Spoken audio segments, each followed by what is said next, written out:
Hocam merhaba. Merhabalar. Hocam bu haftanın konusu sihirler.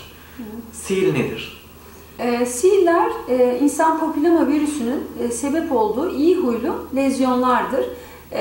Genellikle 3-10 mm ebatlarında, bazen daha büyük lezyonlar şeklinde olabilir.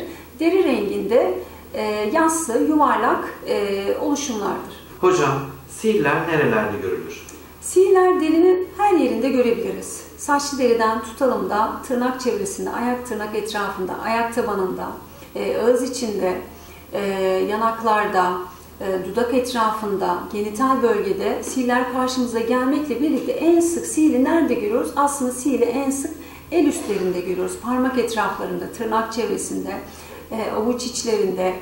Sihir çeşitleri nelerdir? İnsan papilloma virüsünün 200'den fazla tipi var. Bizler için önemli olan bu tiplerin düşük riskli mi veyahut yüksek riskli mi olduğu. Genellikle toplumda sıklıkla gördüğümüz düşük riskli sihirler. Bunlar da en çok deride, ellerde, ayaklarda gördüğümüz sihirler oluyor. Ancak yüksek riskli olanlarda genellikle genital bölgede karşımıza çıkabiliyor. Genital mukozada karşımıza çıkabiliyor. Sihirler kansere sebep olabilir mi? İnsan papilloma virüsünün yüksek riskli olanları kansere sebep olabilir. Özellikle genital bölgedeki rahim ağzı kanserinde human papilloma virüsünün yüksek riskli olanları çok önemli bir etkendir. Sihirler nasıl bulaşır? Sihirler başlıca temas yoluyla, insandan insana doğrudan temas yoluyla bulaşır. Aynı ortamda yaşayan insanlara kolaylıkla bulaş olabilir. Onun dışında enfekte havlu, kıyafetler aracılığıyla da bulaş olabilir. Cinsel yolla bulaş olabilir. Doğum esnasında anneden çocuğa bulaş olabilir. Yani bir kişide varsa aile içerisinde, diğer aile bireylerinde de zaman içerisinde sihir görebiliriz. Yakarsan kendin sihir geçer ya da kesersen sihir geçer. Sihirin tedavisi nasıldır? Diyelim ki tırnak etrafında sihirli var. Bu tırnak etrafındaki sihirli koparmaya çalıştı, kendi kendine kesmeye çalıştıysa aslında burada bir canlı bir doku sihir. Bir virüsten bahsediyoruz. Burada bir virüs var ve bu virüsün yayılmasına sebep oluyoruz. Diyelim ki yüzümüzde bir sihir var. Biz bu virüsle oynayarak aslında bu virüsü yayıyoruz ve kendi kendimize bir bulaş sağlıyoruz.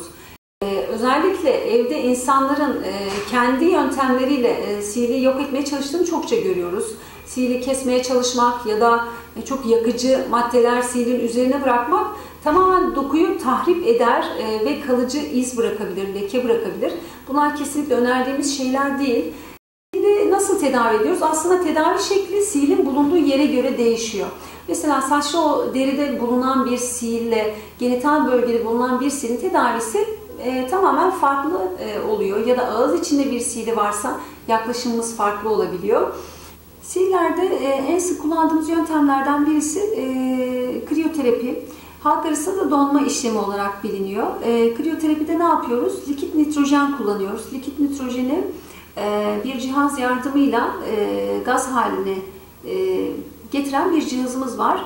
Gaz uygulaması yapıyoruz burada. Sihirin üzerine, direkt üzerine belli saniye, sihirin büyüklüğüne göre belli saniyelerde tutup o sihiri yok etmeye çalışıyoruz aslında. Yaptığımız işlemlerden en sık olan bu. İkincisi de elektrokoterizasyon yapıyorum. Yine sihirin çeşidine göre aslında tedavi ediyorum. Yani sihiri tedavi ederken sihirin büyüklüğü ve bulunduğu yer bizim için çok önemli. Mesela göz kapağında bulunan bir sihirin tedavisiyle avuç içindeki bir sihirin tedavisi farklı olabilir. Çünkü burada amacımız sadece sihiri yok etmek ve çevre dokuya zarar vermemek, iz bırakmamak. En önemli amacımız bu. Genital bölgedeki sihirlerde farklı yaklaşımlarımız olabiliyor. Özel solüsyonlar kullanıp aslında orada dokuyu yok etmeye çalışıyoruz. Nekroz yapmaya çalışıyoruz ve o dokuyu oradan yok ederek sihirin kendi başına bulaşıcılığını önlemeye çalışıyoruz. Bunun dışında kişinin bağışıklık sistemini aktive edecek takviye ürünler verebiliyoruz.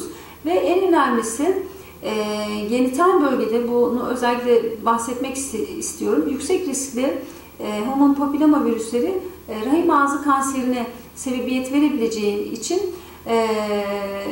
burada mutlaka hastalarımıza aşı öneriyorum. HPV aşıları son yıllarda ülkemizde de kullanıyoruz.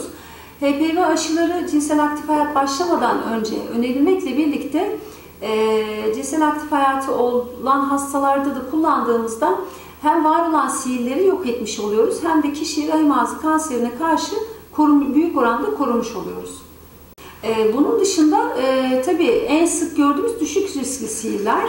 Düşük riskli siillerde kriyoterapi, koter dışında da sürme ilaçlar, özellikle o dokuyu yok edecek sürme ilaçlar kullanıyoruz. Sadece genital bölgedeki siillerde bahsettim. O bölgede, genital bölgede yine kriyoterapi, belki büyüklüğüne göre elektrokoter kullanılabilir. Veyahut hem genital bölgede hem deride olan siillerde halk arasında yakıcı olduğu bilinen ve çevre dokuya temas etmemesi gereken özel solüsyonlar, bazen biz hazırlatıyoruz, magistral dediğimiz solüsyonlar hazırlatıyoruz. Bazen de eczaneden hazır formüle edilmiş ilaçları hastalara aldırıyoruz. Ama bu ilaçların da kullanılması gerçekten dikkat gerektiriyor. Bazen bu tür ilaçları kişiler bilinçsiz bir şekilde kulaktan dolma bilgilerle yüz, göz kapağı, genital bölge gibi alanlarda kullandıklarında ciddi izler, istenmeyen kalıcı izler, lekeler olabiliyor. Hatta yara aşamasına gelmiş durumlarla da karşılaştım. Buna gerçekten dikkat etmek gerekiyor. Yani bir ilaç kullanılacaksa siilde mutlaka hekime danışılması gerekiyor. Hocam, nasırla siil birbirine karıştırılabilir mi? Siil ayak tabanında nasırla karıştırılabilir. Bu sıklıkla gördüğümüz bu durum.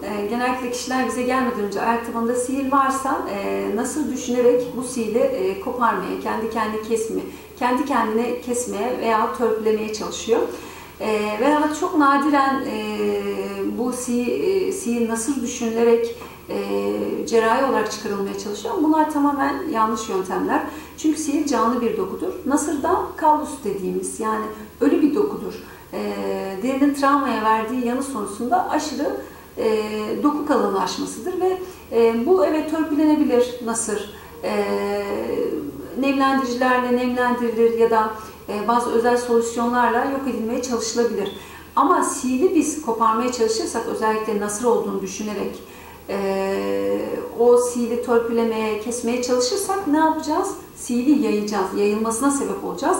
Ve siil tek bir noktada değil, ayak tabanının belki de tamamı tutulmuş bir şekilde hasta karşımıza gelebiliyor ve siil tedavileri zordur, ağrılıdır, zaman ister, hastanın sabrını zorlayabilir. O nedenle bir lezyona dokunmadan önce mutlaka bir dermatolog kontrolünden geçmek gerekiyor. Siil ağız içinde olur mu? Evet, siil ağız içinde de görülebilir. Mukoza dediğimiz alanlar burası.